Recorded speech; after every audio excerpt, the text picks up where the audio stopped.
My daughter-in-law leaned in close amid the hushed tones of my son Michael's funeral reception, her voice a cold whisper against the backdrop of feigned sorrow. "Don't expect a penny of your son's 180 million, George. You wouldn't know what to do with it anyway." She thought she had it all sealed, the fortune, the narrative, my grief tucked neatly away. But Michael, he always saw things clearly, perhaps clearer than I ever knew, and standing there in that cold, lavish house built by his ambition, I felt a chill that had nothing to do with loss and everything to do with what was coming next. She had no idea the real will was yet to be read. The crystal glass felt cold, alien in my hand, the champagne inside fizzing with a false cheer that cut right through the hollow ache spreading in my chest. Michael's house, or their house, I suppose, was filled with ghosts. Not just my son, his vibrant energy now, just a painful echo off these ridiculously high ceilings, but ghosts of conversations never finished, warnings unheeded. The air hung heavy, thick with the scent of lilies, far too many lilies, and the low murmur of polite, empty condolences. People I barely recognized drifted past their faces, masks of practiced sorrow, offering brief words, before turning back to the trays of fancy food. It felt less like a gathering of mourners, more like some morbid business mixer, where grief was just the cost of entry. Sophia, my daughter-in-law, moved through the crowd like a tragic queen. Her black dress was impeccable, her sorrow perfectly tailored, dramatic yet somehow controlled. I watched her dab at dry eyes with a delicate lace handkerchief, accepting sympathies, her gaze sweeping the room, calculating, assessing. Her eyes met mine for a fleeting second across the polished marble floor, empty of any real connection. We were just two planets whose sun had gone out, now spinning off into cold, separate orbits. I found a quiet spot near the massive windows overlooking a garden so perfectly manicured it looked sterile. Lifeless. My own small backyard, back at my apartment, with its messy tomato plants and the rusty swing set Michael loved as a boy, felt like it belonged to another lifetime. 71 years old, retired after 40 years, teaching kids auto shop. A life spent making things work with my own hands. And here I felt utterly adrift, useless in this grand palace built on Michael's relentless drive. A drive I'd always been proud of, even when I couldn't quite grasp its sheer scale. Maybe half an hour crawled by, maybe it was longer. Sophia finally disentangled herself from a cluster of somber-looking suits and glided towards me. Her perfume, something expensive and suffocating, arrived a moment before she did. "George," she said, her voice a carefully pitched whisper, though the room had quieted enough that anyone nearby could likely hear. "We need to manage expectations." Manage expectations. My son, my only child, was gone. What expectation was left? I just looked at her, too tired for games. "What do you mean?" Sophia, she took a subtle glance around, checking her audience perhaps before leaning just a fraction closer, her eyes sharp and appraising, held a chilling sort of finality. "George, let's be clear. Michael took care of me and our future." She stressed the "our," her head tilting slightly, like she owned the very air we breathed. "Don't expect a penny of his 180 million. The number just hung there, obscene, unreal. I knew Michael was successful, incredibly so. But hearing it laid out like that was jarring still. It wasn't the amount that made my blood run cold. It was the way she said it, so blunt, so dismissive. As if I, his father, his only parent left, had no place, no claim, no relevance in the life he'd built. She wasn't done. "You wouldn't know what to do with it anyway." She added a faint, almost imperceptible curl to her lip, a flicker of pity maybe, or perhaps just contempt. The floor seemed to drop away, my head swam. $180 million, and I wouldn't know what to do with it. Maybe she was right. What would I do? Patch the worn linoleum in my kitchen? Maybe finally replace my sputtering 20-year-old pickup? My life was small, simple, measured in things I could touch, things I could fix. The hum of a well-tuned engine, the solid feel of wood I'd sanded smooth, the quiet pride of raising a good son, or so I'd believed. A memory flashed vivid and painful. Michael, maybe 20 years old, face streaked with grease, standing beside the sputtering engine of his first real venture, some kind of custom go-kart he planned to sell. He'd hit a wall, run out of cash, needed one specific part. I remember emptying my savings jar, maybe $50 scraped together from odd jobs, and pressing it into his hand.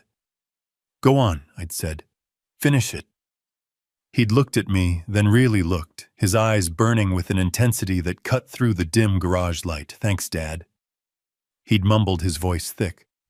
Someday I'll make sure you never have to worry about money again. I'll always take care of you, always." The word felt like a stone in my gut, now hollowed out by Sophia's pronouncement. Had Michael forgotten, or had Sophia simply rewritten his promises for him?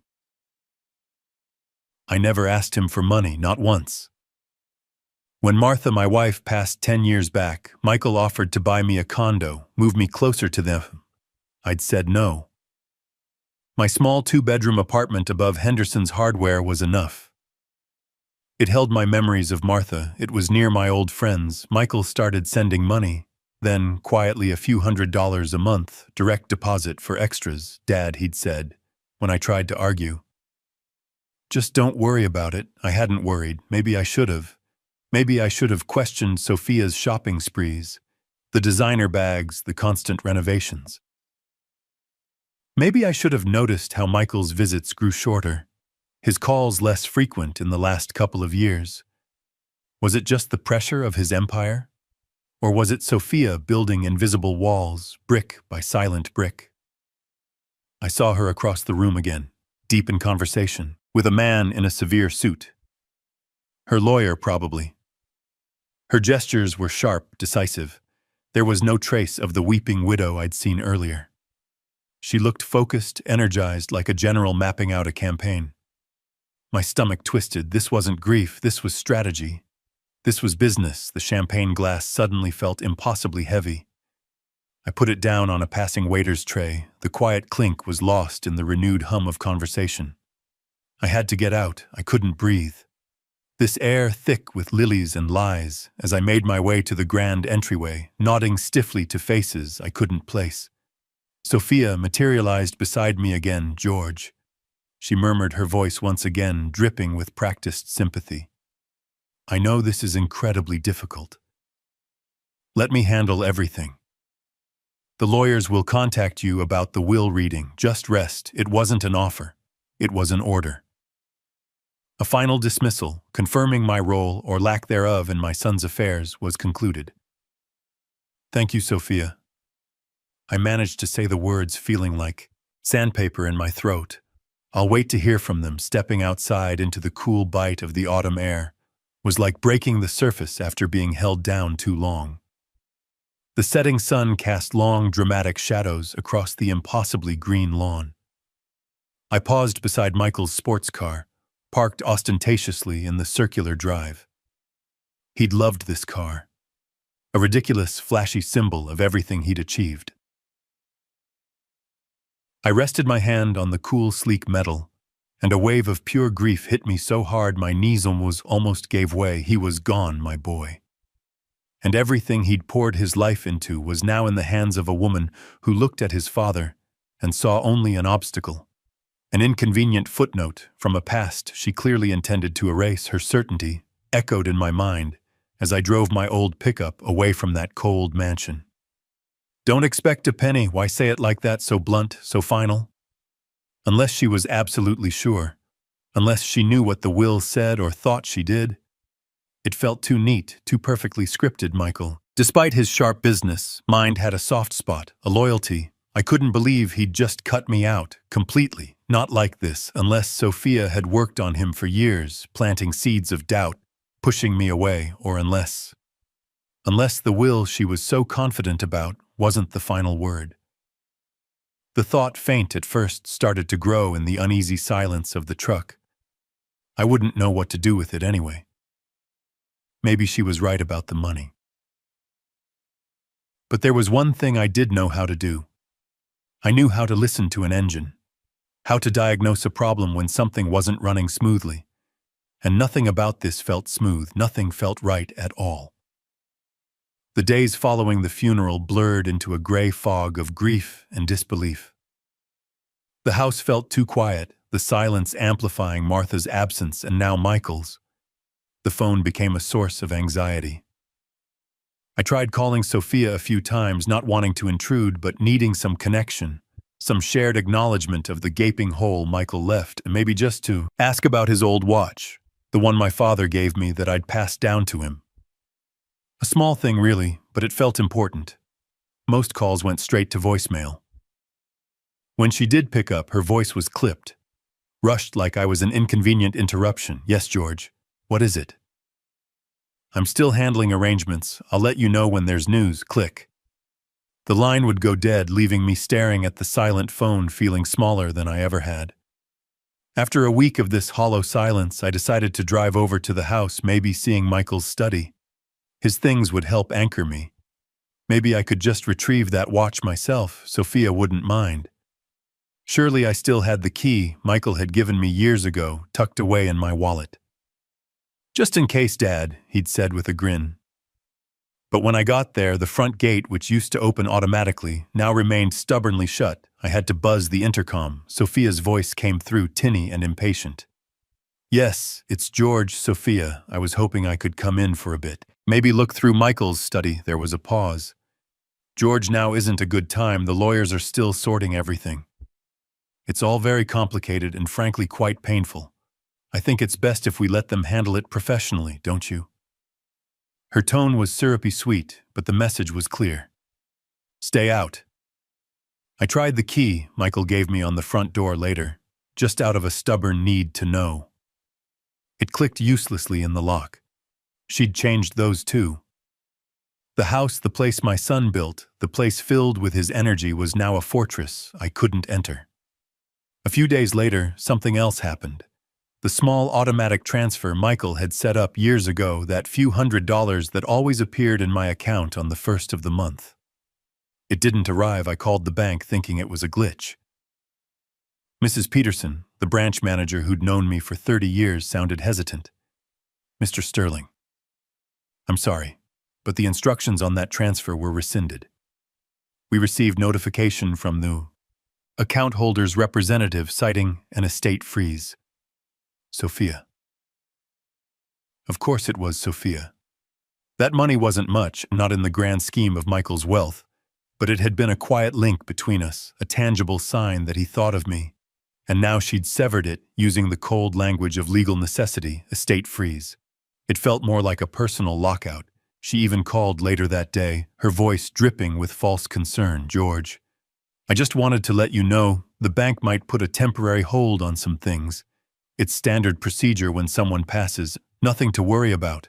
I'm handling it all for you, handling it for me, or handling me." It felt like she was systematically cutting every tie, every point of access I had to my son's life, his memory, his final wishes. She wrapped it all up in the language of care, of legal process, but it felt like a deliberate, methodical isolation. I'd try asking about specific things, Michael's photo albums from when he was a kid, his collection of old model cars we built together. "Oh, George, I haven't even been able to go into his office yet. It's just too hard, maybe later, or..." The lawyers advised me not to touch anything personal until the estate is settled. Every request met a polite but firm wall. It was like she was erasing me from the picture first, financially, then emotionally, then physically, denying me access to the spaces and memories that connected me to Michael.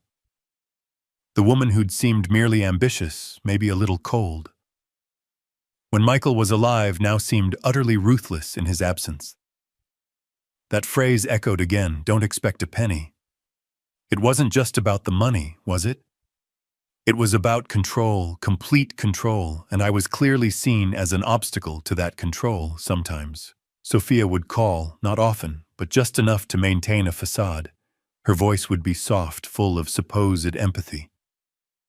"George, how are you holding up? I worry about you being all alone in that apartment. Are you eating properly? You know, you really need to rest. Let me handle all the difficult things." The lawyers, the accounts. It's just too much for you right now. Michael wouldn't want you burdened with these stressful matters. He'd want you to take care of yourself. It sounded like concern, didn't it?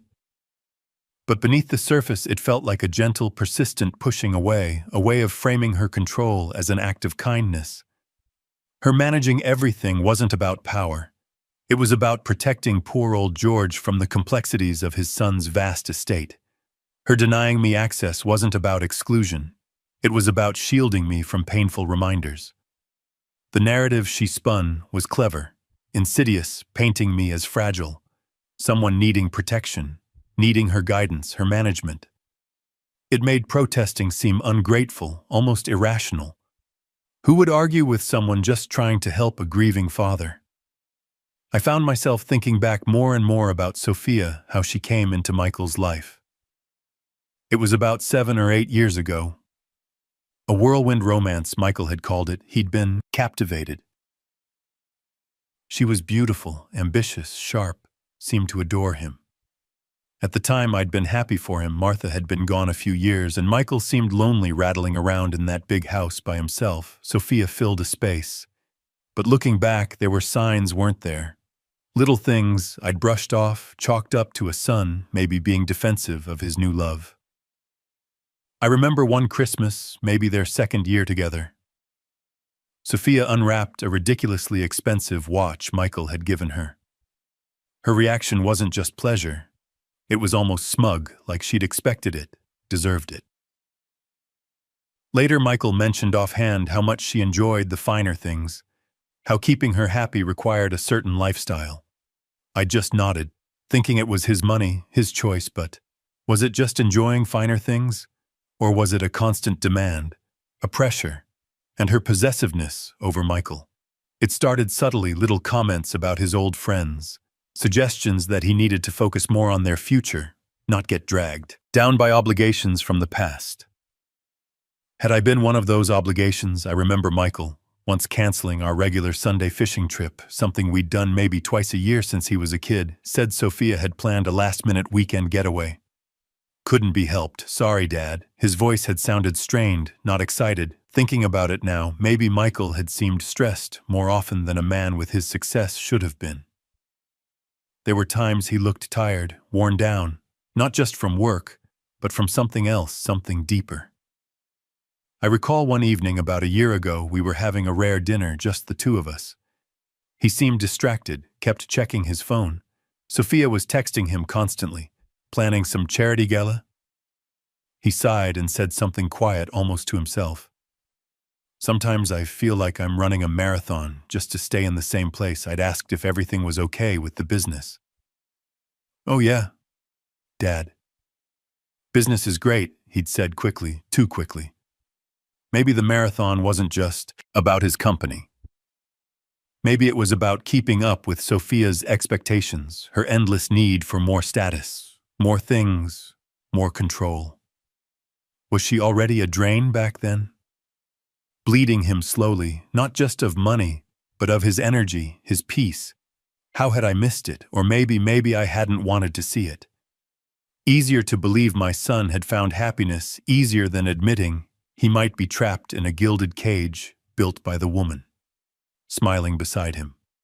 About 2 weeks after Michael passed, a stiff, formal-looking envelope arrived, not addressed by hand, but with a printed label. Addressed simply to George Sterling. Inside was a letter from a law firm I'd never heard of, Sterling, Davies, and Thorne. Ironic that Thorne was in their name. It felt like another layer of disguise. The letter itself was brief. Cold informed me that their firm represented the estate of Michael Sterling, and that a formal reading of the last will and testament would be scheduled in due course. No specific date, no details, just legal jargon about probate and executorship. Presumably. Sophia listed as executor. It felt less like an update, more like a notice. Keep out. We'll tell you when we're ready, it rankled. It felt profoundly dismissive, like I was some distant relative, maybe a creditor, not Michael's father, The man who taught him to ride a bike, who sat up with him nights when he had fevers, who scraped together $50 so he could finish that first crazy go-kart. I reread the letter, searching for some hint of warmth, some acknowledgement of my relationship to Michael.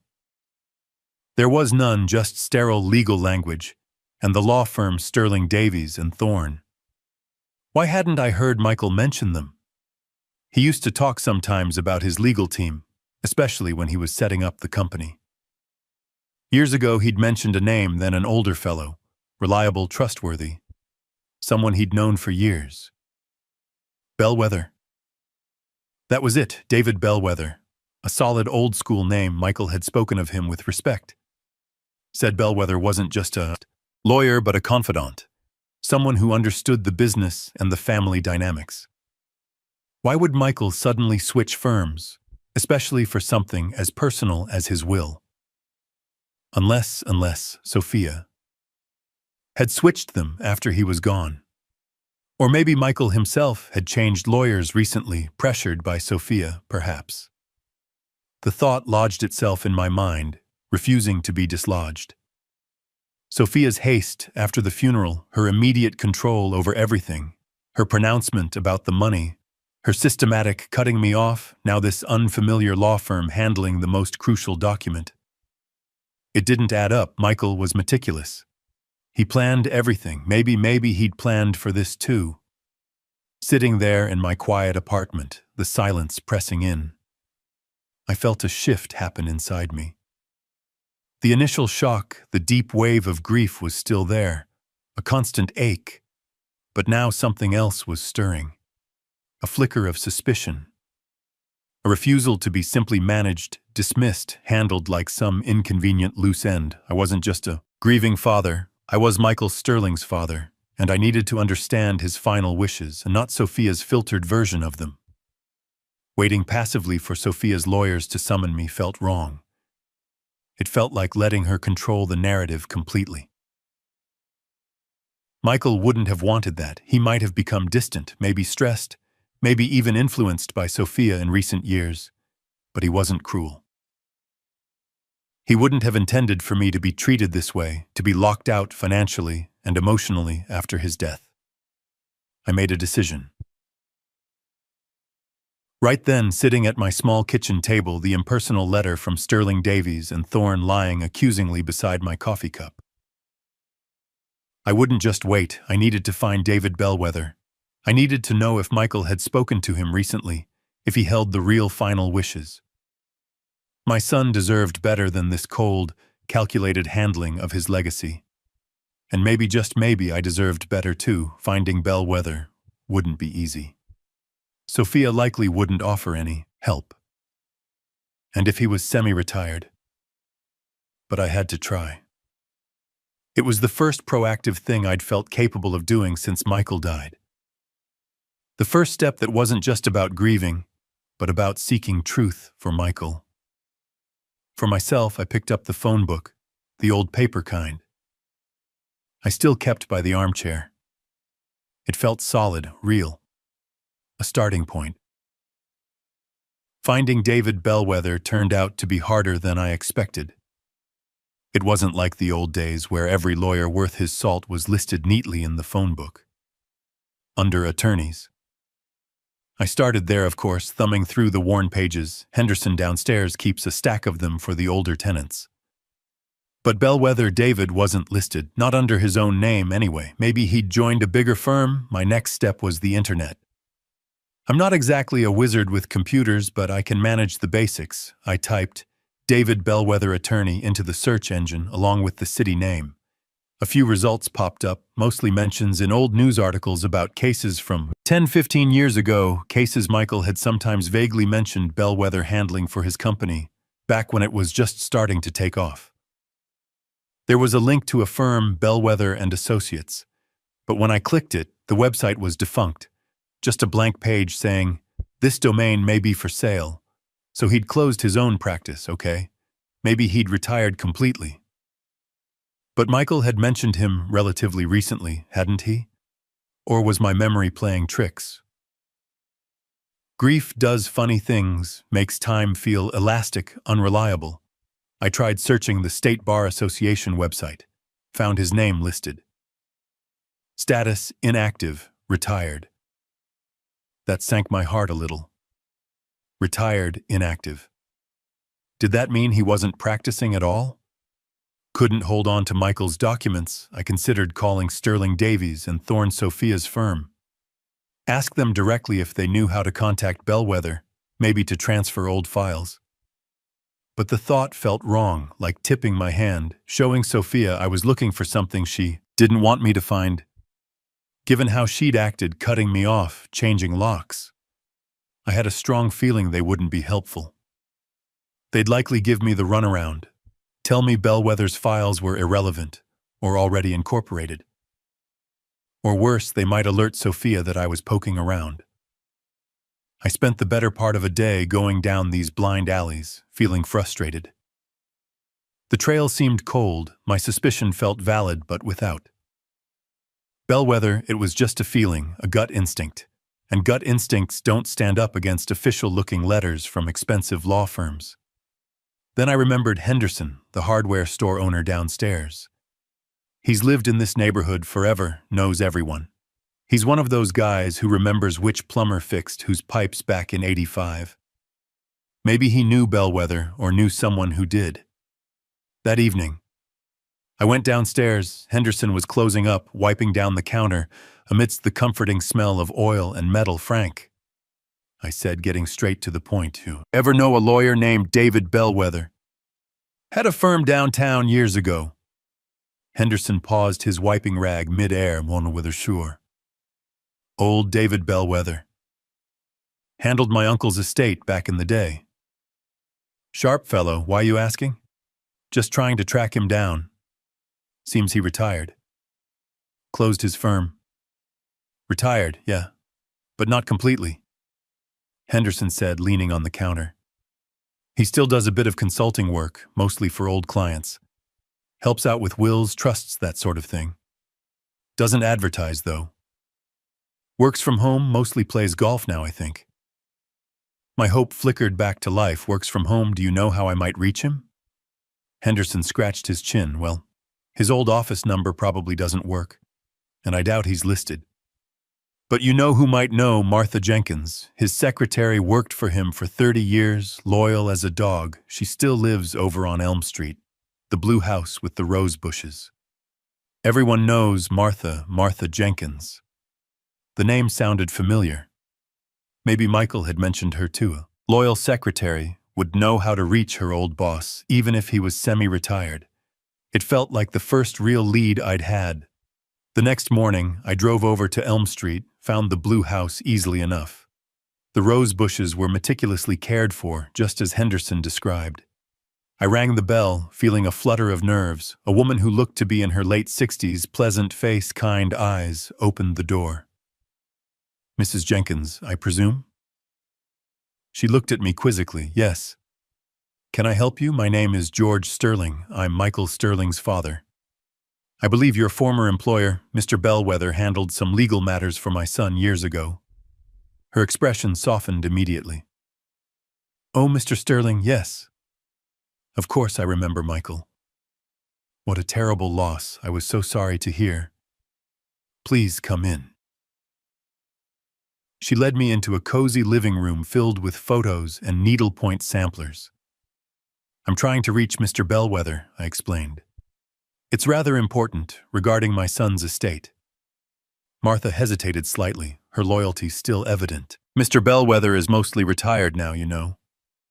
He doesn't take many calls, I understand, but I have reason to believe he might have important information regarding Michael's final wishes. Documents, perhaps, that Michael entrusted to him recently." Her eyes sharpened at the word recently. She looked at me closely, assessing George Sterling, a father trying to understand his son's legacy. "Mr. Sterling, David. Mr. Bellwether isn't easy to reach directly, but if you give me your number, I can pass along a message. I can tell him it's urgent regarding Michael. It wasn't direct contact, but it was a bridge, a connection." I wrote down my name and number, feeling a surge of cautious optimism. "Thank you." Mrs. Jenkins, I appreciate this more than you know. Now all I could do was wait and see if the message got through. Wait and see if Bellwether would call. Wait and see if my hunch about Sophia not having the whole story was right. Or if I was just a grieving father chasing shadows. 2 days passed, the silence. Stretched thin, full of unspoken questions, I tried to keep busy tidying my already tidy apartment, rereading old newspapers, anything to stop my mind from circling back to Sophia's cold words. But the waiting was like a low-grade fever, making me restless. Then, Thursday afternoon, the phone rang. An unfamiliar number. My heart gave a lurch. I answered cautiously. Sterling, Mr. Sterling. This is Sarah Jenkins, Martha Jenkins's daughter. She asked me to call. She works with Mr. David Bellwether. I understand you were trying to reach him. The voice was young, professional, efficient, yes. Yes, I was. Is he available? Mr. Bellwether is semi-retired. Mr. Sterling, but he did receive your message. He asked me to convey the following. He did meet with your son, Michael Sterling, approximately 6 weeks prior to his passing, and he is in possession of certain binding legal documents pertaining to Mr. Sterling's estate matters, binding legal documents. My pulse quickened. He asked me to assure you that your son Michael was very clear about his final wishes. He also advised patience. Mr. Bellwether understands you've been notified of a will reading scheduled by the firm. Sterling Davies and Thorne. Is that correct? Yes. That's right. Mr. Bellwether advises you to attend that reading as scheduled. However, he also wants you to know that his office will be issuing a separate formal notification regarding the documents he holds in due course. Please wait for that communication. Separate notification. It confirmed everything. Sophia wasn't playing straight. There was something else, something Michael had arranged through Bellwether. Thank you, Miss Jenkins. Please thank Mr. Bellwether for me. This is very helpful.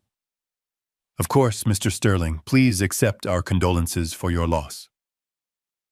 Goodbye. The line clicked dead. I stood there, phone in hand. A wave of something like relief washed over me, quickly followed by a fresh wave of anxiety. Sophia didn't have the final word. Michael had made other plans. But what were they, and why the secrecy? Why hadn't Michael told me? Sophia must have sensed something. Maybe just my lack of immediate compliance, because her calls started becoming more frequent. Her tone shifted from feigned sympathy to a barely concealed impatience. George, have you heard back from the lawyers yet? About those preliminary waivers, they just need your signature to release some funds for immediate expenses. You know, funeral costs, outstanding bills. Michael wouldn't want things delayed. I mumbled something non-committal, said I hadn't received anything specific yet. Which wasn't entirely a lie. Bellwether hadn't sent formal papers, but her pushiness felt wrong. Immediate expenses. Michael didn't leave outstanding bills. He was meticulous. Sophia just wanted access, and she wanted it. Now another call a few days later. George, the lawyers sent over some forms regarding the main residence. Just standard procedure, confirming my right to occupy as Michael wished. Can you sign and return them quickly? We need to keep the process moving smoothly. Why the rush, Sophia? Michael's only been gone 3 weeks. Probate takes time, doesn't it? Well, yes, but there's no need to drag it out, is there? Michael was very organized. Everything should be straightforward. We just need your cooperation to finalize things. Cooperation, signing away rights without knowing the full picture. She was trying to box me in. Get my agreement on paper before Bellwether revealed whatever he was holding. Her impatience was a blaring alarm bell now more than ever. I knew I had to wait. I had to see what Michael had really planned before I signed anything. Sophia put in front of me the game, whatever it was, had begun. And she clearly didn't realize I was no longer playing by her rules. Sophia's insistence that I let her handle everything because I was too fragile or too old or simply too out of touch. It grated on me more each time she said it. It wasn't just dismissive, it felt fundamentally untrue to my relationship with Michael. Yes, we lived in different, worlds financially, but there was always a bedrock of trust, or at least I thought there was. I remembered maybe 12 years back, Michael's company was just hitting its stride but faced a sudden hostile takeover attempt. He'd called me late one night, his voice tight with stress. Something rare for him, Dad. I need a favor, a big one. Can you hold on to something for me? No questions asked. Just keep it safe where no one would think to look. He'd driven over near midnight, not in his fancy car, but an old beat-up truck he kept for some reason. Handed me a heavy locked briefcase, Dad. This has everything. Our proprietary designs, our key investor contacts. If they get this, we're finished. Keep it under your bed, under the floorboards, anywhere. Just until I sort this mess. He hadn't trusted his office safe. He hadn't trusted the bank. He'd trusted me. His simple old mechanic dad. I'd kept that briefcase hidden under a loose floorboard in my closet for 3 weeks. Didn't ask a thing. Didn't peek when he came back. Looking exhausted, but relieved. He just took the case, nodded, and said, "Thanks, Dad. Knew I could count on you, that trust, that unspoken understanding. That I was his failsafe." It felt miles away from Sophia's current narrative, of me as some doddering old fool needing protection. Did Michael really change that much, or was Sophia deliberately trying to sideline the one person Michael might have trusted with something truly important? Had he given me something else, a key, a code, a password? Years ago, just in case. The thought niggled at the back of my mind, something I couldn't quite grasp. Maybe Michael had left something, a breadcrumb, a clue. He was smart. He planned things. That thought spurred me into action. I started going through the few boxes of stuff Michael had stored in my spare closet over the years. Things he didn't have room for in his ever grander houses, or maybe things he wanted kept separate. Old college textbooks, dusty photo albums, boxes of papers. It wasn't much, mostly sentimental clutter, but maybe there was something I'd overlooked. I spent an afternoon sifting through memories. Pictures of Michael as a gap-toothed kid holding up a fish nearly as big as him. Photos from his college graduation, me beaming beside him. Martha looking so proud, a faded program from his first big company launch. Stacks of old technical manuals. I leafed through pages, breathed in the smell of aging paper, feeling closer to my son than I had since the funeral. Tucked inside an old calculus textbook, something I definitely hadn't put, there was a thin envelope. Inside wasn't a letter, just a single folded piece of paper. It was a receipt, a recent one, dated just 2 months before Michael died, from City Central, Safety Deposit Rentals, a box number listed. The annual fee paid, not under Michael's name, but under a corporate name. I vaguely recognized one of his early holding companies.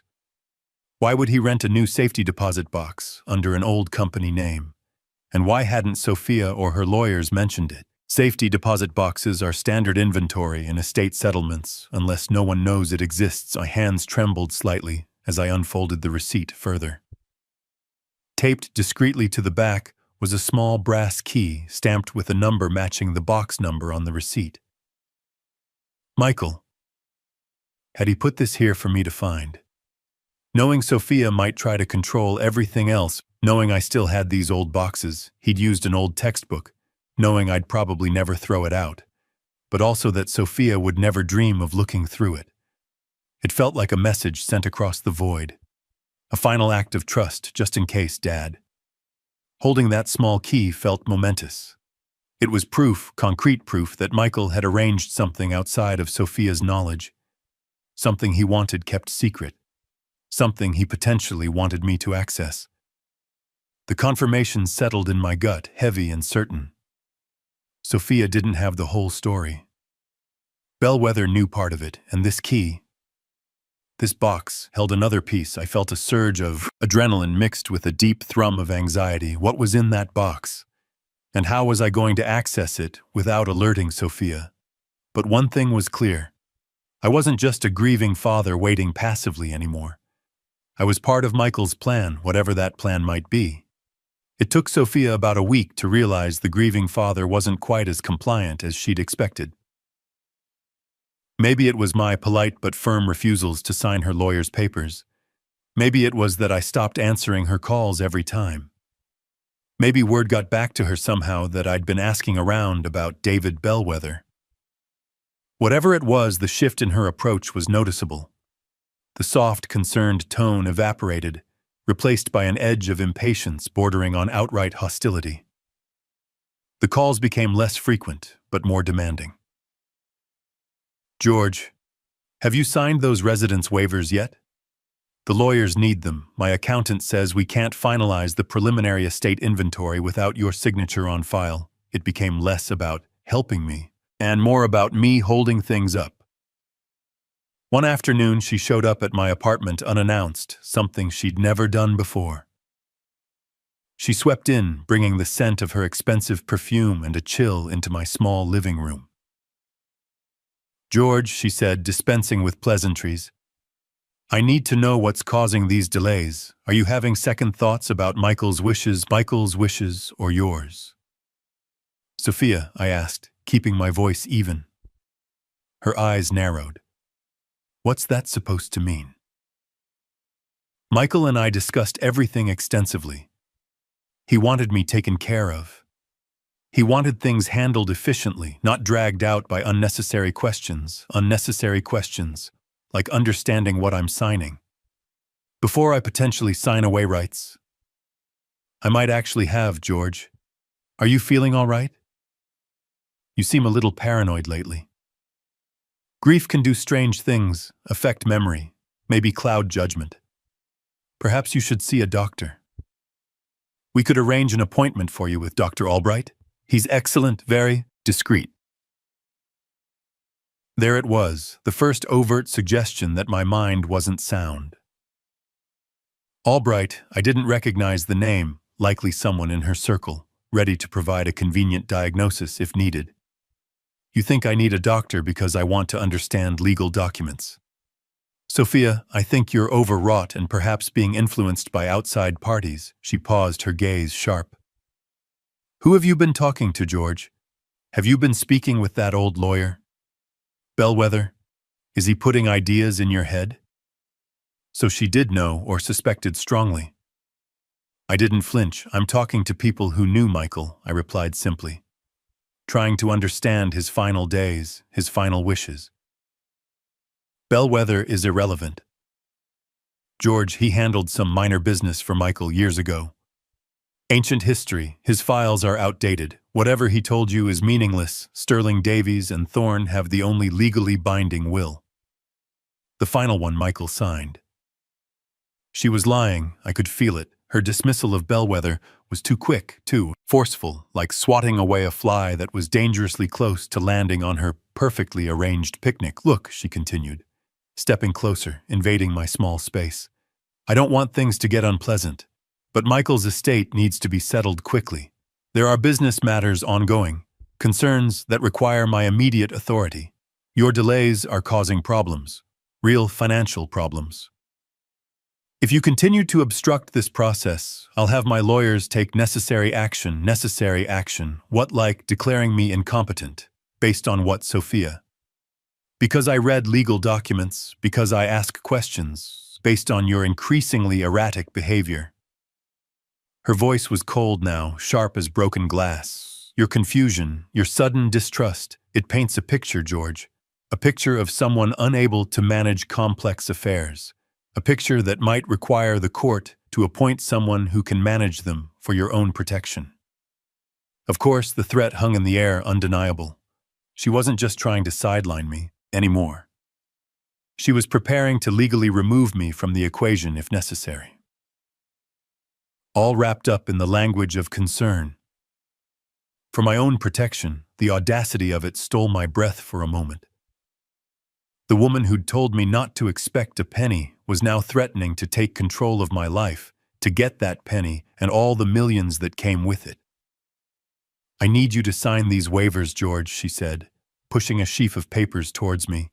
"The ones confirming my residency rights and acknowledging the current will as presented by my lawyers.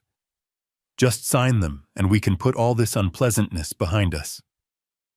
I looked at the papers, then back at her cold, expectant face. My hand didn't move. I'm not signing anything. Sophia, until I have spoken with Mr. Bellwether and understand the complete picture. Her face hardened. The mask of civility dropped completely. Fine, George. Have it your way, but don't say I didn't warn you. When things get ugly, remember you chose this path.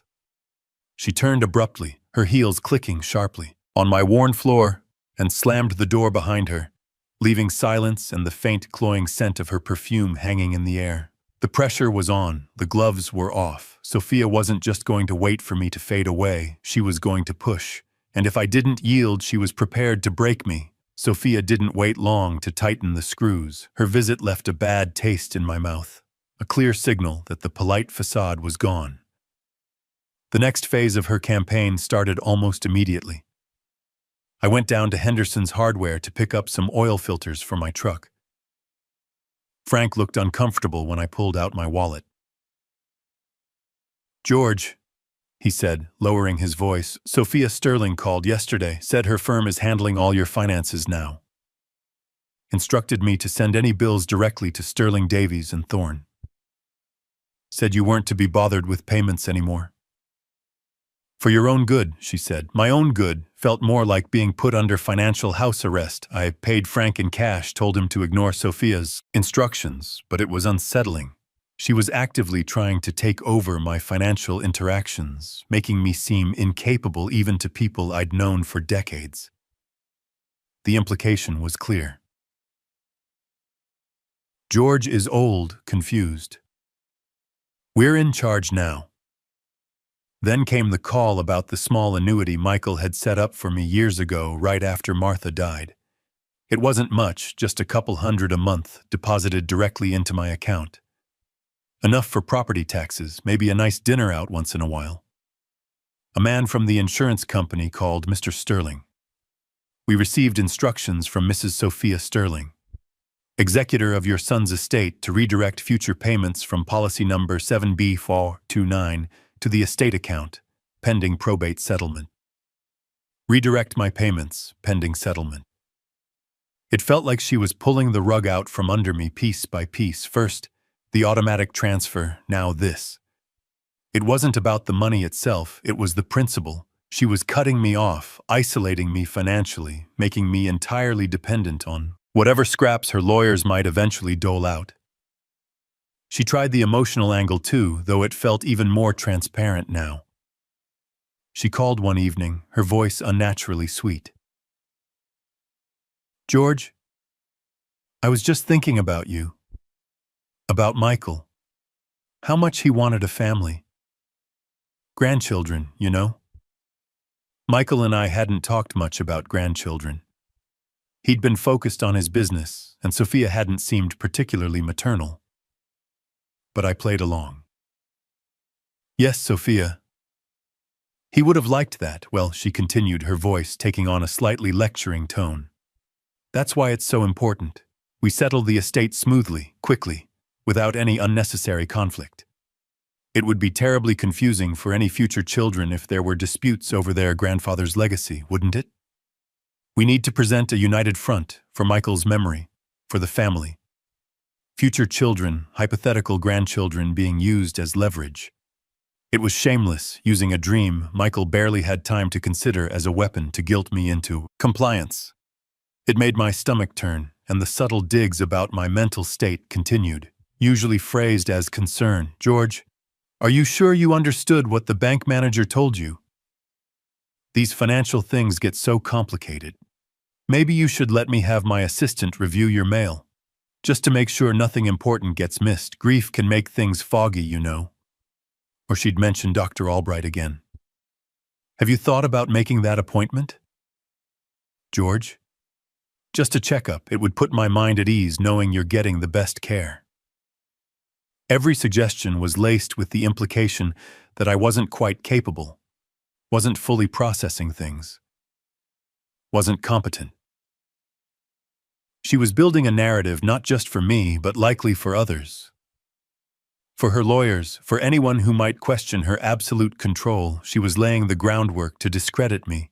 Should I ever challenge her openly, she doubled down on dismissing Bellwether too. During another strained phone call, I mentioned needing to consult with Michael's previous legal counsel regarding some old business matter I vaguely alluded to. She jumped on it. George David Bellwether is practically senile. He hasn't handled a serious case in years. Michael kept him on retainer out of pity loyalty, you know. But all the important documents, the final legally binding will, were updated and filed with Sterling Davies and Thorne. That's where Michael's final instructions are. Relying on Bellwether would be a mistake. He likely doesn't even remember Michael accurately anymore. It was a blatant attempt to sow doubt, to make me question my own memory, my own instincts, to paint Bellwether as unreliable, irrelevant, a relic from the past, whose information couldn't possibly be valid compared to her modern, high-powered firm. She delivered it all with such conviction, such certainty, anyone else might have believed her, but I had Bellwether's assistant's cautious confirmation. And more importantly, I had that key, the key taped inside an old textbook, the key. Sophia knew nothing about every lie she told. Every attempt to discredit Bellwether. Every veiled suggestion about my incompetence only strengthened my resolve. She was fighting too hard. She was too desperate to shut down any avenue that didn't lead directly to her absolute control, and that told me everything I needed to know. There was definitely something she didn't want me to find. Something Bellwether knew, something perhaps locked away behind a small brass key. That little brass key felt heavy in my pocket. A tangible link, a secret Michael had left just for me. I knew I couldn't wait. I had to see what was in that safety deposit box. The receipt listed City Central Safety Deposit Rentals downtown, not Michael's usual bank. Another layer of secrecy. The next morning I told Henderson I was running errands, took my truck, and headed downtown. Finding the place was easy enough. It was one of those private vault facilities, discreet, tucked between taller office buildings. Inside, the air was cool, quiet, hushed like a library for secrets. I approached the counter, feeling ridiculously nervous, like I was doing something illicit. The clerk, a young woman with impassive eyes, looked up. "Box number 74B, I said, trying to keep my voice steady, sliding the key and the receipt across the counter. "I need to access this." She examined the receipt, checked a ledger, looked at my driver's license, compared the signature required. Perhaps Michael had set it up so only I could access it, using the corporate name as a blind. She nodded curtly. "Follow me." She led me through a heavy steel door into a room lined with gleaming metal boxes. She inserted her key, then mine, turned them both, and pulled out a long, narrow metal container. She placed it on a small table in a private viewing booth and left, closing the door behind her. My heart was pounding. I slid the box open. Inside wasn't much. Just one large, thick manila envelope sealed with wax, addressed simply, "Dad." My fingers trembled as I broke the seal. Inside were 2 sets of documents. The first was clearly legal papers, official looking, bound with a blue ribbon. A certified copy, perhaps. The second was a handwritten letter on Michael's personal stationery. I unfolded the letter first, needing to hear his voice, even if only on paper. "Dad." It began, "If you're reading this, it means I'm gone, and it likely means things aren't going smoothly with Sophia. Which is why I set this up. I'm sorry I didn't talk to you more directly about this." Near the end. "Things got complicated, Sophia. She's changed. Or maybe she hasn't. Maybe I just didn't want to see it. The spending, the control, the way she isolates me from people I've known for years, including you. Dad, it's become too much. I tried talking to her, but she twists. Everything makes it seem like I'm the problem, like I'm not providing enough, even with everything." Tears pricked my eyes, reading his familiar handwriting, seeing his vulnerability laid bare. "I've met with David Bellwether. You always trusted him, Dad. He's handling the important things. The real final arrangements. He holds the original documents. The ones Sophia doesn't know about. The papers included here are a copy. Just so you know the truth, so you're prepared, she's likely going to present an older will. The one from before, things got bad. It leaves her almost everything. I was blinded, Dad. Maybe foolish. But I see clearer now. I had to protect the company. Dad, the legacy, not just for me, but for the employees, for everything we built. And I had to make sure you were taken care of, truly. Taken care of, not just left to her mercy. Bellwether has instructions. Specific ones, a large trust fund administered solely by you, for charitable work in Mom's name, something I know you'll handle with integrity, and the controlling shares of Sterling Industries. They go to you, Dad. Not because I expect you to run it day to day, Bellwether will help with a transition plan, but because I trust your judgment, your values more than anyone's. I don't want Sophia liquidating everything, built for her next shopping spree. Sophia will get the house, the main accounts, enough to live comfortably. Ridiculously comfortably. But not control, not the core of what I built, and not the power to sideline you. I knew she'd try that. I'm sorry, it came to this, Dad. Sorry, I couldn't fix it while I was here. Maybe I was a coward, but know this, I never forgot that $50 in the garage. I never forgot who had my back. Always love, Michael. I sat there, in that small, sterile booth, the letter shaking in my hands. Grief washed over me, fresh and raw, but mixed with it was something else, validation. He had seen it. He had trusted me. He had made a plan. A complicated secret plan, but a plan nonetheless. He hadn't abandoned me. He'd tried to protect me and his life's work in the only way he thought he could, without blowing up his marriage while he was still alive. The anger I felt towards Sophia intensified tenfold.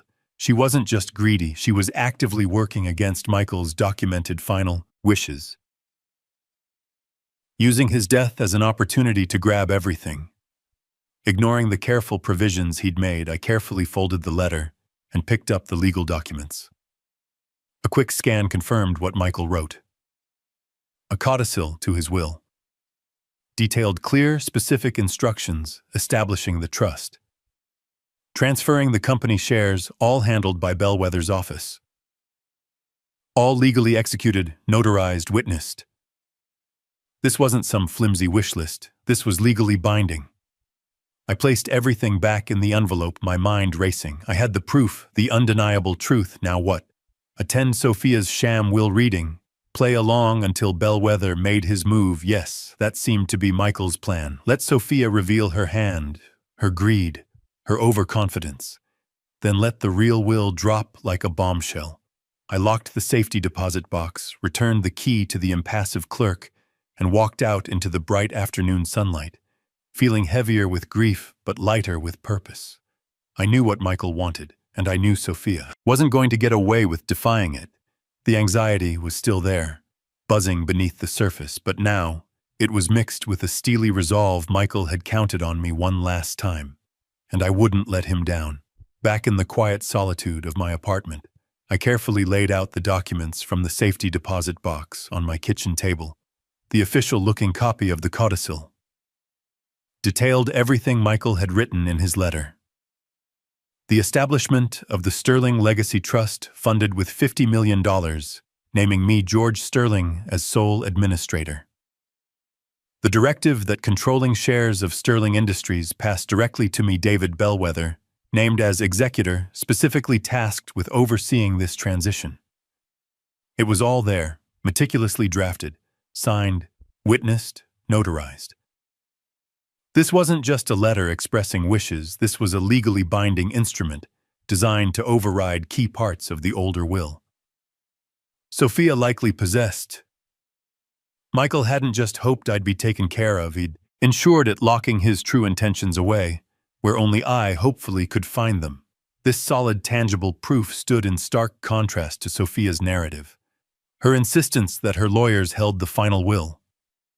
Her claims that Bellwether was irrelevant. Her suggestions that Michael wanted everything handled solely by her. It was all a carefully constructed lie designed to secure her absolute control over the entire 180 million. Not just the generous, but significantly smaller portion Michael had actually intended for her. The existence of this codicil explained her impatience, her pressure tactics, her attempts to paint me as confused. She needed to consolidate her position quickly before the real documents surfaced. A few days later, the formal notification from Sterling Davies and Thorne arrived. A heavy cream-colored envelope containing a brief letter confirming the date and time for the reading of Michael Sterling's last will and testament. Next Tuesday, 10 a.m. At their downtown offices, attendance requested. It felt like a summons, not an invitation. Sophia followed up with a phone call later that day, her voice smooth, almost purring. George, just confirming you received the notice from the lawyers. We'll finally be able to put Michael's affairs in order. It will be good to have closure, won't it? Closure? Or the opening salvo, I thought. Yes. Sophia, I received it.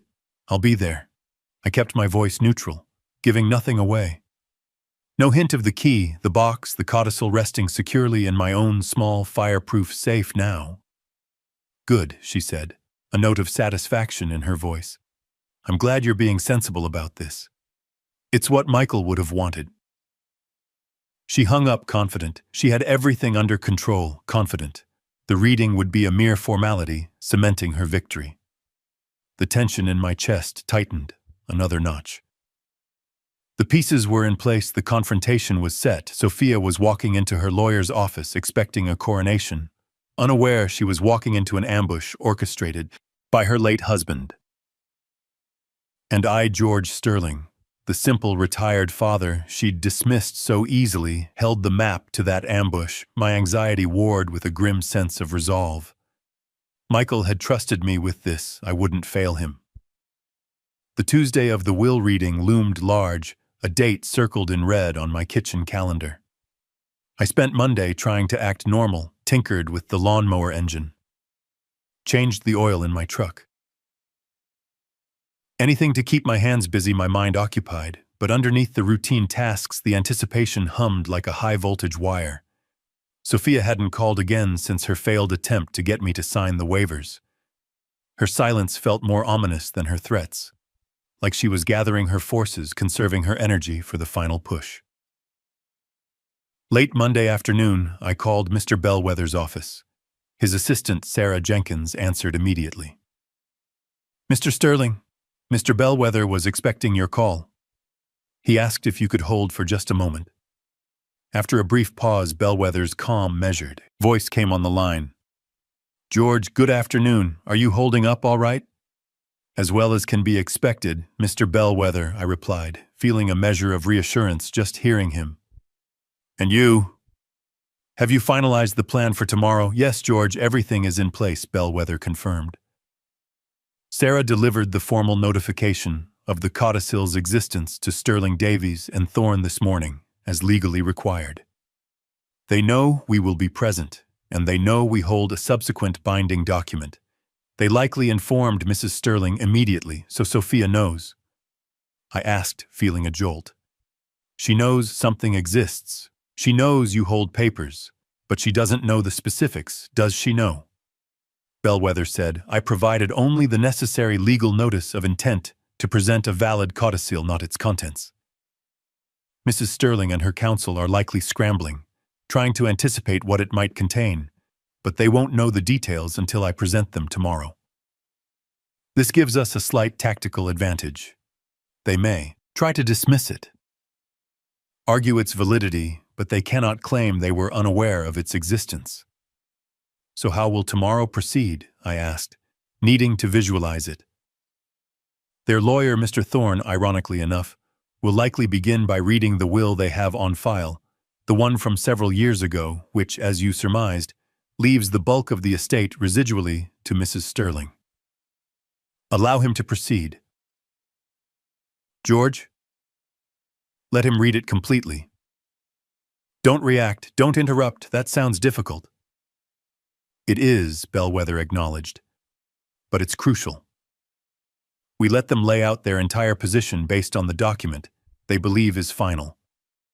Then, at the appropriate moment, likely just as Mr. Thorne attempts to conclude or summarize the distribution, I will formally intervene.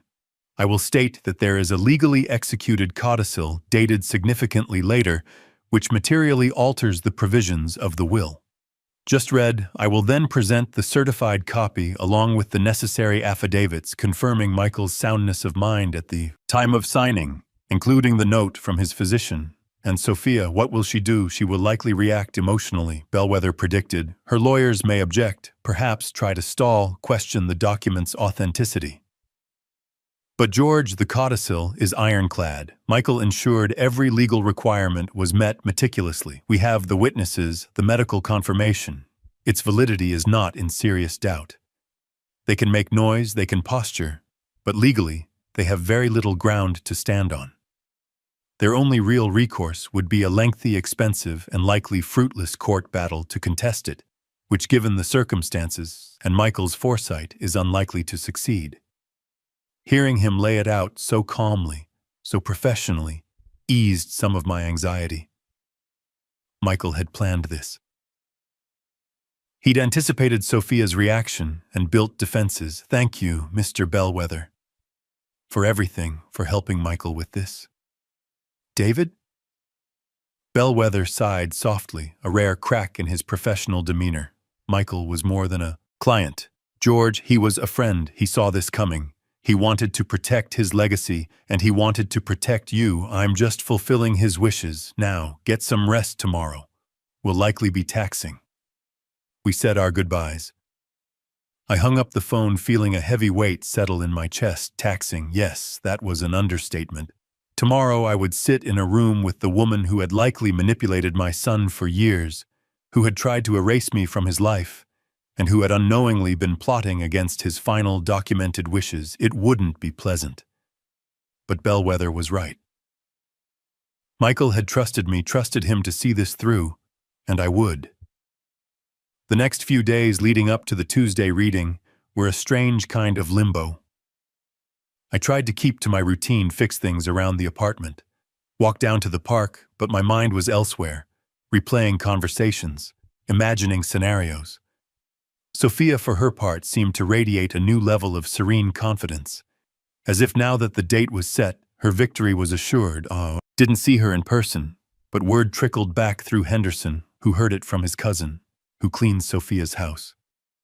Apparently, Sophia was already making plans, big plans. Henderson mentioned it hesitantly one morning when I stopped in for coffee. George, my cousin Brenda, she overheard Mrs. Sterling on the phone, talking about selling Michael's collection of antique cars. Said they were just gathering dust, taking up space, Brenda thought. Michael loved those cars. Henderson looked troubled. He knew Michael had spent years restoring them meticulously. It wasn't just about the money, it was about the history, the craftsmanship. Sophia, seeing them as mere assets to be liquidated, confirmed everything I suspected about her lack of understanding or respect for Michael's passions. Then Lucy, my neighbor, mentioned something similar. She'd run into one of Sophia's friends at the grocery store. Apparently, Sophia was planning an extensive trip to Europe, a month-long tour, first class all the way, celebrating Michael's life by seeing the world he supposedly always wanted her to see. Or so the friend said, celebrating his life or celebrating his death and the fortune it brought her. The timing felt crass, disrespectful. She wasn't even waiting for the ink to dry on the probate papers. It wasn't just the spending plans, it was her attitude. Reports filtered back from some of Michael's older business associates, men I knew slightly from company picnics years ago. Apparently, Sophia had been dismissive, almost contemptuous towards them when they offered condolences or tried to discuss the company's future. She'd brushed off their concerns, implied they were old news, that she would be making the decisions now with her new modern team. Men who had helped Michael build his empire from the ground up were being treated like relics. She was acting as if she already held the reins, not just of the estate, but of the company itself. The company Michael had specifically willed to me. Her arrogance was breathtaking, fueled by the belief that the document her lawyers held was the absolute final word. She even tried one last time with me the Saturday before the reading. She called her voice. Saccharine sweet. George, darling. Just checking in again. How are you feeling? Any little thing I can do, you know? The lawyers sent over one final form. It's just a formality acknowledging receipt of the notice for Tuesday. Nothing important, but it would help speed things up if you could sign it and drop it off today. Maybe I could send a courier a formality acknowledging receipt. Or perhaps something else slipped in, subtle wording that might prejudice my position later. I don't have a car right now. Sophia, I said, making an excuse, maybe I can mail it Monday. But you know how slow the mail is, George, she purred. Why don't I pop over quickly this afternoon? Just for a minute, I'll bring coffee, we can chat. It would be nice to see you before Tuesday. Her sudden offer of a personal visit after weeks of keeping me at arm's length screamed manipulation. She wanted that signature. She wanted to look me in the eye, perhaps gauge my state of mind. See if I was still the compliant, grieving father she expected. I appreciate the offer, Sophia, I said, keeping my voice level. But I'm really not up for visitors today. I'll handle the form Monday. Don't worry about it. There was a slight pause, a tightening in her voice, barely perceptible. Fine, George, if that's how you want it, just don't delay things unnecessarily. See you Tuesday. She hung up without waiting for a reply. Her overconfidence, her presumption that she held all the cards was palpable, and ironically, it was the most reassuring thing I'd heard all week because I knew she was wrong. Sophia's final attempt to get me to sign something, or meet before Tuesday, confirmed she was nervous. She wouldn't push like that. If she felt completely secure, I spent the rest of Saturday and Sunday deliberately keeping my distance, letting her calls go unanswered, responding to any texts with simple vague replies like, I'm resting right now, or we can discuss everything on Tuesday. Let her wonder, let her assume whatever she wanted about my state of mind. It didn't matter anymore. My focus wasn't on her games, it was on being ready. On Monday morning, the day before the reading, I woke up feeling a pull, a need to connect with Michael in a place untouched by lawyers and inheritance disputes. I decided to visit his grave. It was in the newer part of the Spring Creek Cemetery, near where Martha was laid to rest. Michael had arranged for a beautiful plot under a young maple tree after she passed. Now he was there beside her, far too soon. The drive out was quiet. The old pickup felt steady, reliable, a contrast to the turmoil churning inside me. I bought a simple bouquet of yellow roses, Martha's favorite. Michael had always remembered that from a roadside stand. When I arrived, the cemetery was peaceful, bathed in the soft morning light. I walked slowly between the rows of headstones until I reached theirs. Martha Sterling, beloved wife and mother, George Sterling, loving husband and father, and beside it, Michael Sterling, cherished son, taken too soon. Seeing his name carved in granite hit me with a fresh wave of grief, sharp and physical. I knelt down, placing the roses carefully between their headstones. The silence here wasn't empty like in my apartment. It felt full, expectant, like they were listening. Michael? I whispered, my voice thick. I don't know if you can hear me, son. But I found your letter. I found the key. You were right to worry. She doesn't understand you, doesn't respect what you built. Or maybe she does and just wants it all for herself. I traced the letters of his name, cold stone, beneath my fingertips. I always worried that money would change you, son. Maybe it did in some ways, made you harder, more driven, but it didn't take away your good heart. Did it not completely? You remembered me.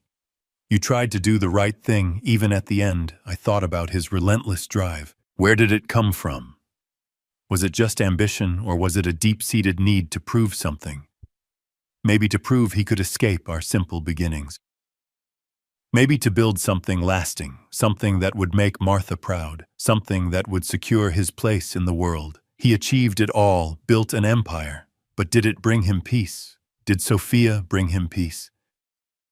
Looking back now, I saw the shadows, the stress, the isolation that wealth seemed to create around him.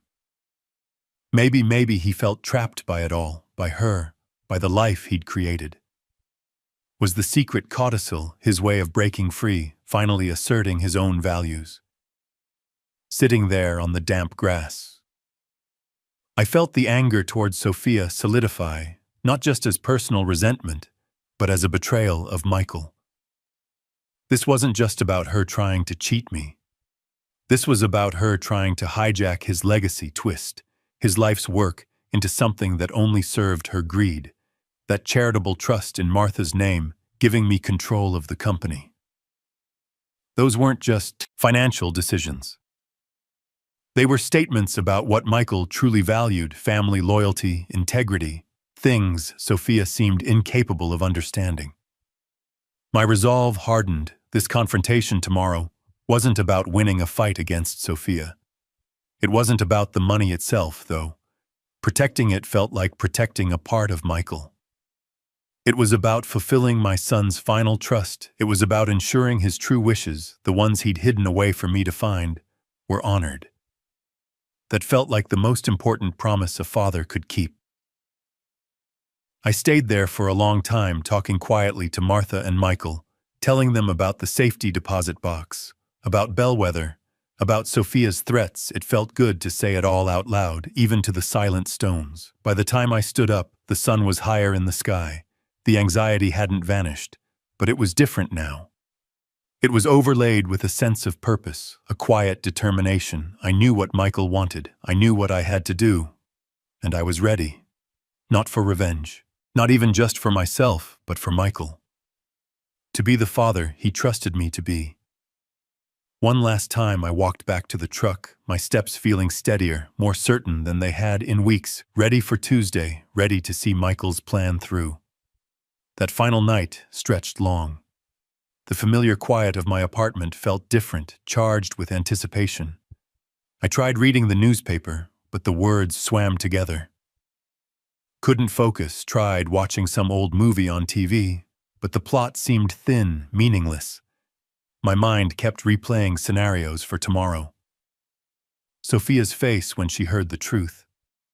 Bellwether's calm intervention. The potential arguments, the fallout. I felt a knot tighten in my stomach, nerves fraying at the edges. It wasn't just about money anymore. It felt bigger than that. It was about legacy, about truth, about honoring the son. I knew beneath the layers of wealth and complication. I got up and walked over to the mantelpiece, picked up the framed photo I kept there. It was taken years ago, maybe 15. Michael hadn't quite become the tycoon yet, but the ambition was already sparking in his eyes. He had his arm around my shoulder, both of us grinning after winning some silly father-son fishing tournament. A simpler time. Before Sophia, before the 180 million, before whatever had driven him to create such an elaborate secret plan, we looked happy there. Genuinely happy. Had he still been happy near the end, I wondered? Or was he just good at hiding the strain? Looking at his smiling face in the photo, my resolve hardened. This wasn't something I wanted to do. This confrontation, this family battle, it went against my nature. But Michael had set these wheels in motion. He'd trusted me to see it through. He'd counted on me to stand up against Sophia's greed, to protect what he truly valued. Sophia thought she was dealing with a tired old man overwhelmed by grief. She didn't know Michael had armed me. She didn't know I was carrying his final instructions, his last act of defiance. I felt a strange mix of sadness and purpose wash over me. Sadness for the son I'd lost. Sadness for the conflict ahead. But purpose in knowing I was doing what Michael had asked of me, what he needed me to do. I put the photo back carefully. Took a deep breath. Okay, son, I whispered to the picture. Okay, I'm ready. The morning arrived, cool and gray, matching my mood. I put on my best suit, the dark gray one I saved for weddings and funerals. Felt appropriate somehow. Ironed my shirt, double-checked my tie. Looked at myself in the mirror. The face staring back was older, lined, etched with grief and worry. but the eyes held a steadiness, a quiet determination. I hadn't seen in a while, yes. I was ready. The offices of Sterling, Davies and Thorne were exactly what I expected. Impressively modern, intimidatingly expensive, located on the top floor of a downtown skyscraper. The reception area was hushed, all polished chrome and abstract art, designed to convey power and success. I gave my name to the receptionist, who regarded me with cool, professional indifference. Mr. Sterling. Yes, they're expecting you. Conference room B. Please wait here. I sat on a stiff leather sofa, trying not to fidget. The air conditioning hummed softly. The only sound, besides the distant clicking of keyboards. It felt sterile, impersonal, a stark contrast to the comfortable clutter of Bellwether's presumed home office or the warm familiarity of Martha Jenkins's living room. A few minutes later, the door to conference room B opened. Sophia emerged, flanked by her lawyer, the severe-looking Mr. Thorne, and her mother, whose name I could never remember. She looked regal, composed, dressed impeccably in black, her expression carefully neutral. She nodded curtly at me, George, acknowledging my presence but offering no warmth. Her mother offered a thin, tight-lipped smile that didn't reach her eyes. Thorne just gave me a brief, assessing glance before turning back to Sophia, whispering something in her ear. They disappeared back into the conference room, leaving me alone again in the waiting area. A clear power play, making me wait, establishing who was in charge, or so they thought. Finally, the receptionist gestured towards the room. Mr. Sterling. You can go in now. I stood up, smoothed my suit jacket, took another deep breath, and walked towards the door. Towards the final act, towards the truth Michael had hidden away. The conference room was exactly as cold and imposing as the reception area. A long, highly polished table reflected the harsh fluorescent lights. Leather chairs squeaked faintly under any movement. Floor-to-ceiling windows offered a panoramic view of the city skyline, but it felt distant, impersonal, like looking at a painting. Sophia sat at the head of the table, naturally opposite where her lawyer, Mr. Thorne, placed his briefcase. Her mother sat beside her, looking slightly nervous. Thorne arranged his papers with meticulous care, exuding an air of bored competence. Sophia herself looked perfectly composed, maybe even a little impatient, as if this whole process was just a tiresome formality she needed to get through before she could truly begin her new life as the sole inheritor of Michael's fortune. I took a seat further down the table, deliberately choosing a spot slightly removed from the main players, content to watch, content to wait. Just as Thorne seemed about to begin, the door opened quietly and David Bellwether entered. He wasn't announced. He simply appeared, an older gentleman in a well-worn but perfectly respectable suit, carrying a simple leather portfolio. I saw a flicker of surprise cross Thorne's face, and Sophia stiffened, almost imperceptibly. Bellwether nodded politely towards the room. Mr. Thorne, Mrs. Sterling. He didn't offer apologies for his presence, didn't ask permission. He simply took an empty chair opposite me near the foot of the table and placed his portfolio down, opening it slightly. Sarah Jenkins, his assistant, sat quietly beside him, ready with documents. Sophia exchanged a quick, uneasy glance with Thorne, but Thorne quickly regained his professional mask, clearing his throat. "Shall we begin?" he asked rhetorically. He launched into the dry preamble, the standard legal phrases about last wills and testaments, sound mind and body disposing of worldly goods. I listened, letting the words wash over me. This was the document Sophia believed was final. The one Michael had signed years ago, perhaps shortly after they married. Thorne's voice droned on, detailing minor bequests, maybe a few thousand to a distant cousin, a watch to an old colleague, standard things. Then he got to the main clauses, as expected. The primary residence, the marital home, was bequeathed solely to my beloved wife, Sophia Sterling. Thorne read all contents therein, all vehicles registered to that address. He continued listing bank accounts, investment portfolios, the bulk of Michael's liquid assets, all designated for Sophia. The language was clear, unequivocal. Sophia sat listening, a small, almost imperceptible smile playing on her lips. She subtly adjusted the cuff of her expensive blouse, radiating quiet satisfaction. This was her moment, the confirmation of everything she believed was hers by right. Finally, Thorn reached the residual clause and all the rest, residue and remainder of my estate, both real and personal, whatsoever and wheresoever, situated. I give, devise, and bequeath absolutely unto my beloved wife, Sophia Sterling.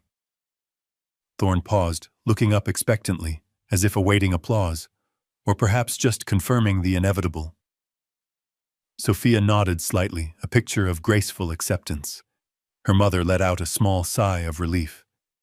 I kept my face impassive, watching, waiting, knowing this wasn't the end. Knowing Bellwether sat silently down the table, his portfolio open, his moment approaching. It felt like watching a play where only half the cast knew the real ending was about to be revealed. Thorn finished reading the residual clause naming Sophia as the absolute inheritor. His voice dropped, signifying the end.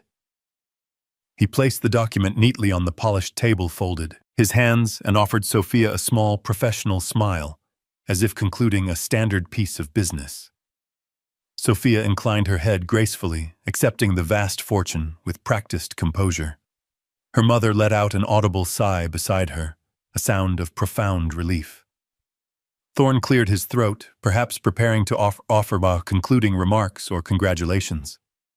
It was precisely at that moment, just as the air filled with Sophia's presumed triumph, that David Bellwether shifted in his seat. He cleared his throat.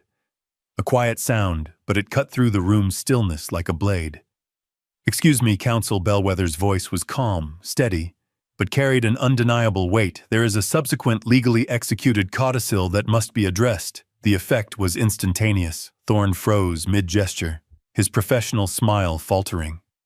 Sophia's head snapped towards Bellwether, her eyes widening first in confusion, then rapidly darkening with annoyance. Her mother gasped audibly. "What are you talking about?" Thorn demanded, recovering quickly. "We have the final executed last will and testament of Michael Sterling right here. Dated 5 years ago, properly witnessed and filed. There is no mention of any subsequent codicil in the estate records provided to us." Sophia leaned forward, her knuckles white where she gripped the edge of the table. "Who are you?" she asked, her voice sharp, losing its earlier composure. "Where did you come from, and what nonsense is this about a codicil?" "Michael and I updated everything with Mr. Thorn years ago." "This is his final will, Mr. Thorn?" "Mrs. Sterling." Bellwether responded evenly, rising slowly from his chair. "My name is David Bellwether. I was Michael Sterling's personal attorney and confidant for over 20 years up until his passing." He opened his portfolio and calmly extracted a document bound similarly to the one Thorn had just read. Along with it, he produced what looked like official identification, and perhaps a letter on his old firm's letterhead. "I represent Mr. Sterling's true final wishes. This document," he indicated the papers in his hand, "is a legally binding codicil to the will you have just read, executed by Michael Sterling, approximately 6 weeks before his death, properly signed, witnessed, notarized, and certified." He placed his barcode and the certification briefly on the table for Thorn to inspect. "It amends certain provisions significantly." Thorn looked momentarily flustered. He glanced at the certification, then back at Bellwether, his legal mind likely racing. "This is highly irregular, Mr. Bellwether. Why were we not formally notified of this document's existence prior to this reading?" "We conducted a thorough search. You were notified this morning," Counsel Bellwether stated calmly. "As per legal requirements, confirming my intent to present this document, I have confirmation of receipt from your office. The fact that you chose to proceed without acknowledging or waiting for its presentation is your firm's decision, not mine." Sophia pushed her chair back, slightly. Her face was no longer composed. It was a mask of disbelief, rapidly hardening into anger. "This is absurd," she spat out. "Michael told me everything. He wouldn't sign something behind my back. especially not with some retired old lawyer nobody's heard of in years. This document, whatever it is, it can't be genuine. You fabricated it. Thorne, recovering his professional footing, picked up on her cue. Indeed, Mr. Bellwether. We will need to scrutinize this document thoroughly. Its provenance, its timing, its signing under what circumstances. We cannot simply accept a surprise document presented in this manner. Of course, Bellwether agreed readily. Scrutinize it all you wish, counsel. You will find it impeccable. As for the circumstances, he paused, his gaze briefly meeting mine across the table. Michael was of perfectly sound mind and body, fully cognizant, and acting under no duress when he executed this codicil, and he took specific measures to ensure that fact could be legally verified, measures which I am prepared to present. His calm certainty was more powerful than any shouting. It threw Sophia and her lawyer completely off balance. They had expected a simple formality, now they faced a complication, a serious one, and Bellwether hadn't even revealed the contents yet. Very well, counsel, Bellwether said, addressing Thorne directly. Since you wish to scrutinize the document, allow me to read the pertinent sections that amend the will previously presented. He adjusted his glasses, picked up the codicil, his voice remaining calm, clear, resonant in the suddenly silent room. Article 1, Amendment regarding Sterling Industries. Notwithstanding any previous clauses, declarations, or bequests contained within the last will and testament, dated May 14, 2019. I hereby revoke the disposition of my controlling shares in Sterling Industries Incorporated. Instead, I give, devise, and bequeath said controlling shares representing 51% of all voting stock solely and absolutely unto my father, George Sterling. A small, sharp intake of breath came from Sophia's side of the table. Her mother shifted uneasily. Thorne's face remained impassive, but his eyes flickered towards his client. Sophia herself didn't move, but I saw her hand tighten on the armrest of her chair. Her knuckles went white. Controlling shares, the core of Michael's empire, the source of the vast majority of his wealth, gone just like that, not to her. Bellwether continued without pause. Article 2, Establishment of the Sterling Legacy Trust. I hereby direct my executor, Mr. David Bellwether, to establish a charitable trust to be named the Sterling Legacy Trust in honor of my late mother, Martha Sterling. This trust shall be funded with the sum of $50 million drawn from my primary investment accounts prior to the calculation of the residual estate. The sole trustee and administrator of this trust, with full discretionary powers regarding its charitable disbursements, primarily focused on education and community development in Spring Creek, shall be my father, George Sterling. It is my express and binding directive that my wife, Sophia Sterling, shall have no access to the fund's management or administration of this trust in any capacity whatsoever. This time Sophia made a sound, a choked gasp. Her perfectly composed mask cracked. The color began draining from her face, leaving behind a sickly pale hue. $50 million siphoned off before her residual share was even calculated, and administered by me with her explicitly barred. It was a direct, deliberate exclusion, a statement of Michael's profound lack of trust. Bellwether turned a page. Article 3, Conditional Bequest regarding marital residence and spousal support. The primary marital residence, located at 12 Willow Lane along with all its contents and associated vehicles previously mentioned, is confirmed as bequeathed to my wife, Sophia Sterling. Additionally, I bequeath the sum of $20 million to my wife, Sophia Sterling. A wave of relief seemed to momentarily wash over Sophia's features, but Bellwether wasn't finished. However, this bequest of $20 million is conditional upon Sophia Sterling providing demonstrable respect, kindness, and familial support to my father, George Sterling, following my death. The determination of whether this condition has been met shall rest solely within the judgment and discretion of my executor, Mr. David Bellwether, who is authorized to withhold or distribute said funds accordingly, based on his assessment of her conduct towards my father. Sophia stared at Bellwether, her mouth slightly agape, her eyes wide with disbelief. 20 million wasn't nothing, but compared to the expected 180, it was a fraction and conditional.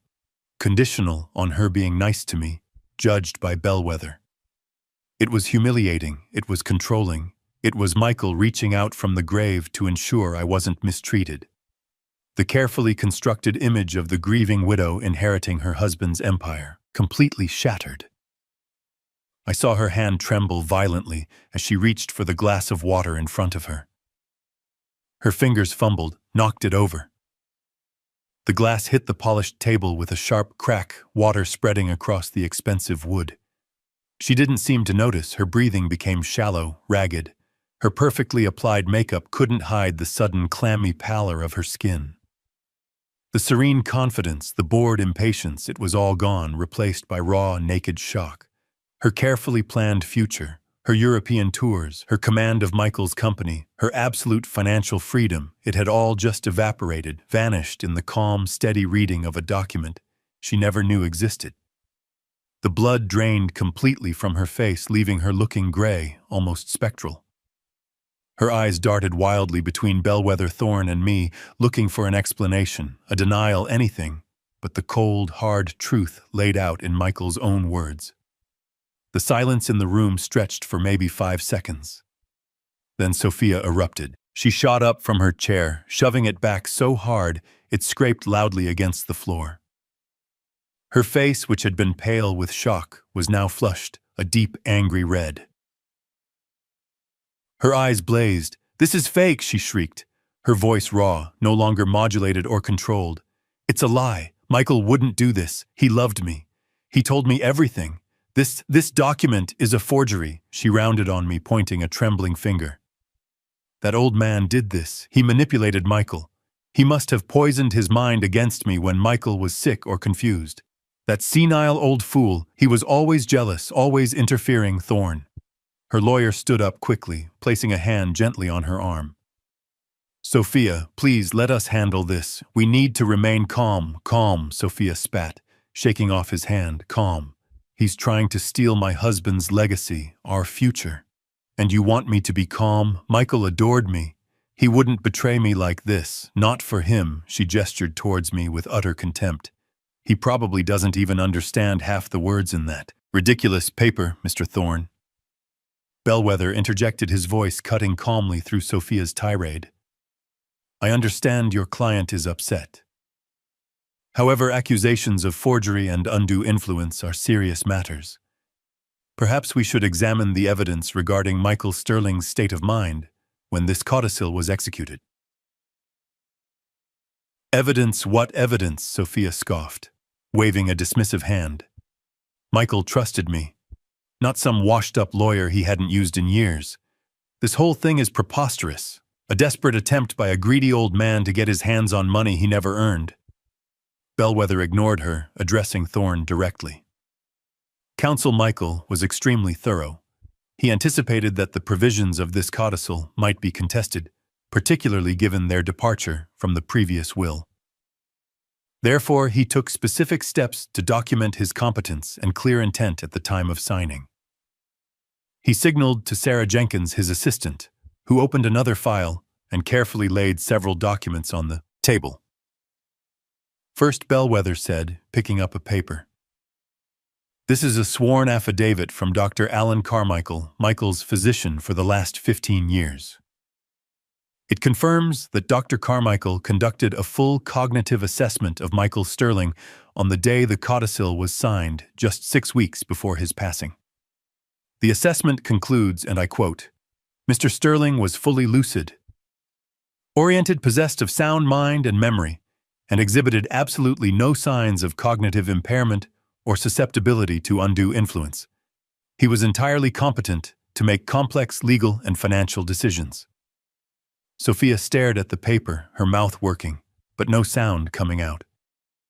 Her mother murmured something beside her. Thorne picked up the affidavit, examining it closely, his face unreadable. Furthermore, Bellwether continued placing another document down. "This is a notarized statement from the 2 witnesses present at the signing, both long-standing professional colleagues of Michael's. both attest to his clear state of mind, his firm understanding of the document, and his voluntary execution of the codicil without any apparent coercion. And finally, he placed a small digital recorder on the table. Michael insisted on making an audio recording during the signing, stating his reasons for these changes and confirming his instructions to me should you wish to listen. Counsel, it corroborates everything stated in the codicil and the affidavits. He paused, letting the weight of the evidence settle in the room. The codicil. Mrs. Sterling is not fake. It is not the result of manipulation. It is the carefully considered, legally documented final instruction of your late husband. Michael Sterling executed with full knowledge and intent. Thorne looked from the documents to Bellwether, then glanced uneasily at Sophia.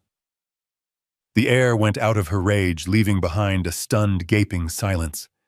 The meticulous planning, the layers of proof Michael had constructed were undeniable. Her outburst had achieved nothing except revealing her own desperation. Her foundation of lies had crumbled, leaving her exposed and powerless under the cold, fluorescent lights of the conference room. The air in the room felt thick, heavy. Bellwether's calm presentation of the evidence, the affidavits, the doctor's note, the offer of an audio recording left no room for argument. Thorne Sophia's lawyer visibly deflated. He looked again at the codicil, then at the supporting documents, then back at his client whose face was now a mixture of disbelief and impotent fury. Her mother looked like she might faint. Thorne cleared his throat, the sound loud in the sudden quiet. Mr. Bellwether, we will of course need to review these documents thoroughly, but preliminarily they appear to be in order. It was a lawyer's way of conceding defeat without admitting it outright. Sophia didn't speak. She sank back into her chair, not with grace but like a puppet whose strings had been cut. Her earlier rage seemed to have consumed itself, leaving behind only a hollowed-out shock. Her eyes darted around the room, no longer imperious but almost hunted. She stared at the codicil on the table as if it were a venomous snake. She looked at me, her expression unreadable. Perhaps hatred. Perhaps sheer disbelief that I, this quiet old man, had somehow outmaneuvered her. But it wasn't me. It was Michael. Michael had seen this coming. Michael had planned this defense from beyond the grave. I sat there quietly watching it all unfold. I reached into my jacket pocket, pulled out the folded photo of Michael and me from the fishing tournament. Looked at his young, smiling face. The grief was still there, a dull ache, but now mixed with a profound understanding. His secretiveness, his distance, maybe even some of his stress. It hadn't been about pushing me away. It had been about protecting me, protecting his legacy in the only way he felt he could. He'd created this elaborate, complicated final act, not out of malice towards Sophia, but out of a desperate need to ensure his true values weren't trampled after he was gone. He'd put his trust in Bellwether and in me. The power in the room had shifted completely, palpably. Sophia had walked in expecting to be crowned queen of Michael's empire. Now she sat stunned, stripped of the absolute control she craved, reduced to a conditional beneficiary under the watchful eye of Bellwether, and I, the father, she'd dismissed as irrelevant. Now held the keys to Michael's company, his legacy, his true final wishes. The legal reality was undeniable. The game was over and she had lost. Sophia didn't just walk out, she practically imploded. Thorne tried to murmur something about reviewing the documents further, about scheduling another meeting, but she wasn't listening. "You can't do this," she hissed, her voice trembling with rage. "This is theft, fraud. I'll sue you. I'll sue all of you." She glared at Bellwether, then at me, her face contorted. "Michael wouldn't want this. You've twisted everything." Thorne put a hand on her arm again. "Sophia, I strongly advise." Her mother whimpered beside, her looking utterly lost. Sophia violently shook off Thorne's hand, grabbed her expensive handbag and stormed out of the conference room. We heard her heels clicking furiously down the polished hallway, then silence. Thorne sighed heavily, running a hand over his face. He looked exhausted, embarrassed. He gathered his papers, avoiding eye contact with Bellwether or me. "My office will be in touch." "Mr. Bellwether," he mumbled before making his own hasty retreat. Sophia's mother trailed after him, looking bewildered. It was over. At least this part was. The room felt suddenly vast, empty. Bellwether began calmly gathering his documents. Sarah Jenkins assisted him in silence. I just sat there holding the photograph of Michael, feeling the adrenaline slowly drain away, leaving behind a profound weariness. Bellwether finally looked over at me. "George, are you all right?" I nodded, managing a weak smile. "Yes, David. Thank you for honoring Michael's trust." He gave a slight inclination of his head. Michael was very specific. He wanted to ensure his true wishes were carried out, and he wanted to ensure you were protected. He knew this wouldn't be easy, especially for you. "Why, David?" I finally asked the question that had been circling in my mind. "Why do it this way, the secrecy, the safety deposit box? Why not just tell me or tell her, confront her while he was alive?" Bellwether sat down again opposite me, his expression thoughtful. "Michael struggled with that, George. He loved you deeply. But he felt trapped in recent years. He didn't want conflict in his marriage. Not open warfare. He hoped Sophia might moderate, might change. But as his health became more uncertain, he realized he couldn't leave things to chance. He saw her possessiveness, her focus on the money growing. He worried she would liquidate everything. Dismiss his long-term employees, ignore his charitable intentions, and he worried she would sideline you completely. This secret plan, it was his way of trying to balance things, to provide for Sophia generously, but not absolutely, while safeguarding his legacy and ensuring your security. It was complex, maybe imperfect, but born out of his own difficult situation. Near the end, George Michael saw things very, very clearly. His words offered a kind of peace and understanding. Michael hadn't been weak, he'd been trying to navigate an impossible situation, protecting his legacy, protecting me. It made sense in a sad, complicated way. "Thank you, David," I said. Again feeling a weight lift, Bellwether outlined the next steps. Transferring the company shares would take some legal work. The trust needed formal establishment. Sophia would almost certainly contest the codicil, but he reiterated his confidence that her case was legally very weak. "It will be noisy, George, expensive for her, but ultimately futile. Michael covered all the bases. We will handle everything. Just focus on taking care of yourself." Leaving the imposing law firm building felt like stepping back into the real world. The city noise, the traffic. The ordinary people rushing by seemed strangely distant. As I reached the sidewalk, Sophia was there, waiting by a black town car. Her face was pale now, her eyes red-rimmed but blazing with fury. "You think you've won, don't you?" She spat, her voice low, shaking. "You think you can just walk away with my husband's money? That senile old lawyer won't save you. I'll fight this. I'll drag your name through the mud. I'll prove Michael was incompetent, that you manipulated him." "You'll get nothing. You hear me? Nothing." I just looked at her. Looked at the anger, the desperation, the sheer consuming greed that had twisted her, and maybe twisted the last years of my son's life. I didn't feel anger back, not anymore, just a profound sadness and pity. "Goodbye, Sophia," I said quietly, and I walked past her towards my old pickup truck, leaving her there, fuming on the curb, leaving her behind. Weeks turned into months, life settled into a new quiet rhythm. Sophia did contest the will, as Bellwether predicted. Her lawyers filed motions, made accusations. The process generated some local headlines, mostly focused on the surprise codicil and the dramatic reduction in Sophia's expected inheritance. But Bellwether handled it all with calm efficiency, dismissing their claims, demonstrating the strength of Michael's documented intent. Her case faltered quickly, bogged down by the solid evidence Michael had left behind, The fight went out of her faster than I expected. Facing dwindling chances and mounting legal bills, she eventually withdrew the contest, accepting the generous but conditional terms Michael had laid out. I didn't suddenly start living like a millionaire.